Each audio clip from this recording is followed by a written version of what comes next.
Welcome to our combined gas law lecture. Um, Today I'm going to first give you a little bit of information about the combined gas law itself, and then second work through a sample problem where we can apply the equation to a real life problem. So what is the combined gas law? It is quite literally what it sounds like. It combines most of our gas laws. Specifically, the combined gas law combines Charles, Gay-Lussac's,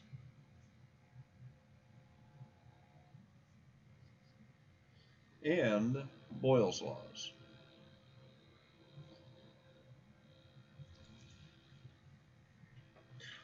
So in order to combine all three of those laws, we're going to start with Boyle's law. Boyle's law, if you recall, is Pi Vi equals Pf Vf, where P is pressure, V is volume, I is initial, and F is final. Now, in order to combine Charles' law with this law, we have to consider that Charles' law is Vi over Ti equals Vf over Tf, and then Gay-Lussac's law is Pi over Ti equals Pf over Tf, and so when we combine these, the combined gas law becomes Pi times Vi over Ti equals Pf Vf times Tf. This way we maintain our proportionalities between pressure, volume, and temperature,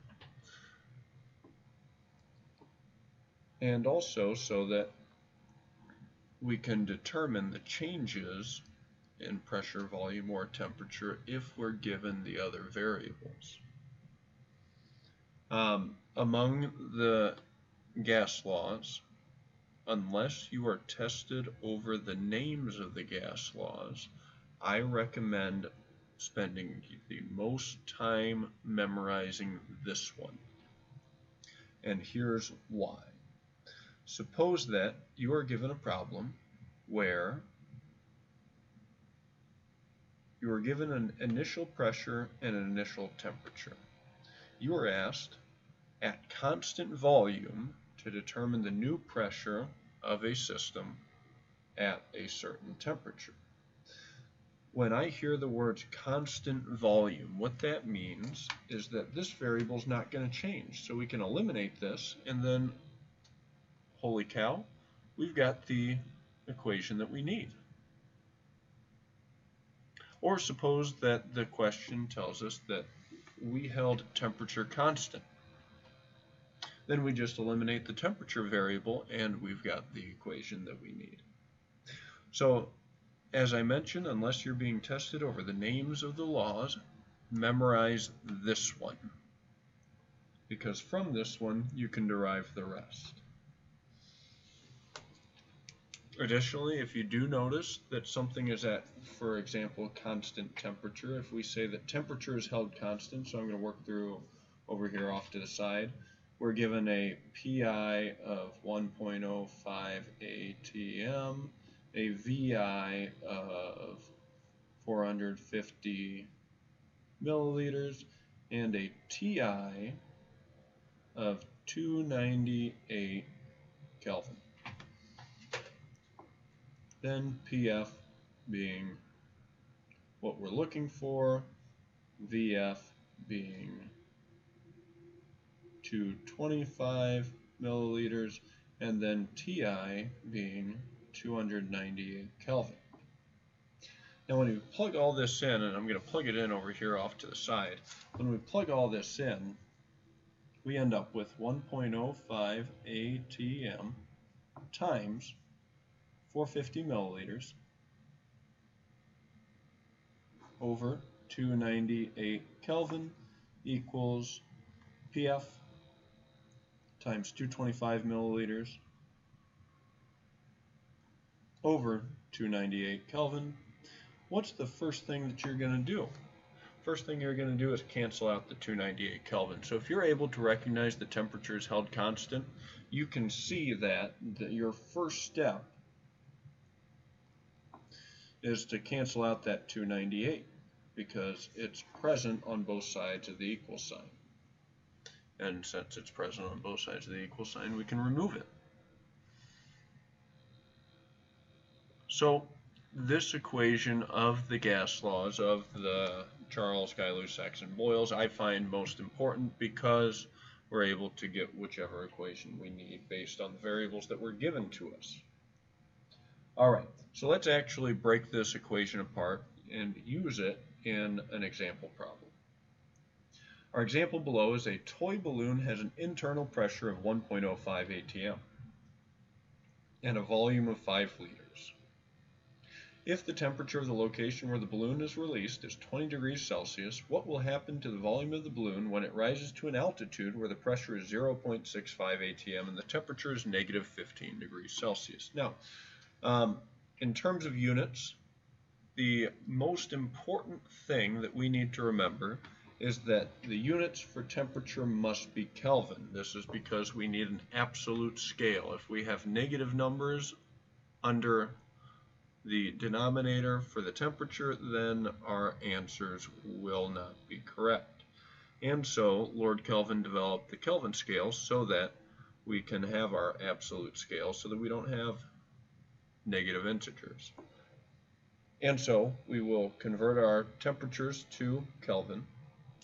And then the units for everything else, it really doesn't matter what units we use. The most important thing is that the units on the left side of the equation must be the same as the right. If they are not, you need to convert them. In this case, the problem was fairly generous in that all of the units, just about all of the units, are set so that we can use them immediately. So work through what we're given. We were given that's a pressure, 1.05 atm. So that's the pressure that it starts at. So I'm going to label that as my initial pressure.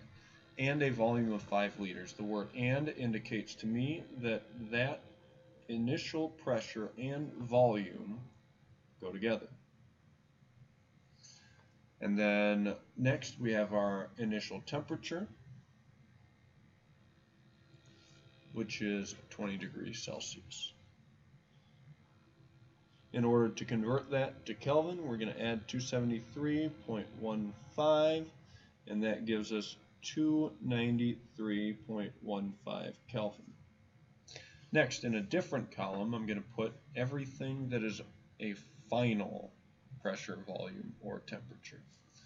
What will happen to the balloon when it rises to an altitude where the pressure is, okay, so that's a second pressure, that's a new pressure, so that'll be our final pressure, 0.65 atm, and the final temperature is negative 15 degrees Celsius. In order to get that to Kelvin, we'll add 273.15, and that will bring us up to 258.15.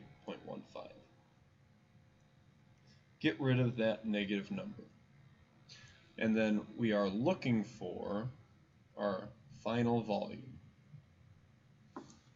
All right. My next step is to take a look and determine what equation I have that has 1, 2, 3, 4, 5, 6, all 6 of these variables. Fortunately, it's immediately above us, so we'll take a look. Pi Vi over Ti equals Pf Vf over Tf. I like to rearrange my variables in a way so that all I have to do is plug the numbers in last, primarily because the variables do not reduce like numbers do, and you are able to easier follow my work, hopefully. So I tell my students that we want to label, box, identify the variable that we're interested in, and in this case we just cross multiply and divide. So we'll cross multiply so that we get a new equation of PI VI times TF equals PF VF times TI. Again, we're still looking for VF, so to get that alone, divide each side by PF and TI, divide by PF and TI. So our new equation becomes, and I'm going to write this over here, is PI VI times TF over PF and TI, and that equals VF. If you can solve this without cross multiplying and dividing, I encourage it. However, this seems to be what my students are most comfortable with. So our next step is just to plug our values in, so we end up with 1.05 ATM, and we are quite literally, oh, I didn't even write that down, it's 1.05 ATM. I'm going to take that and plug it in here, take this, plug it in here, TI goes down here, PF, and TF. So we end up with 1.05 ATM times a VI of 5 liters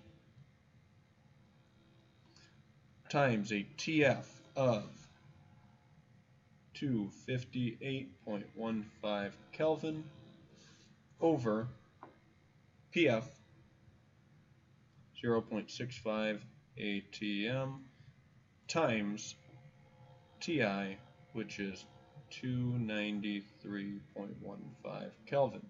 As we observe in cancellation of terms, we are left with liters, and when I plug it into my calculator, we end up with 1.05 times 5 times 298.15 to 58.15. I'm sorry, I've got my first question.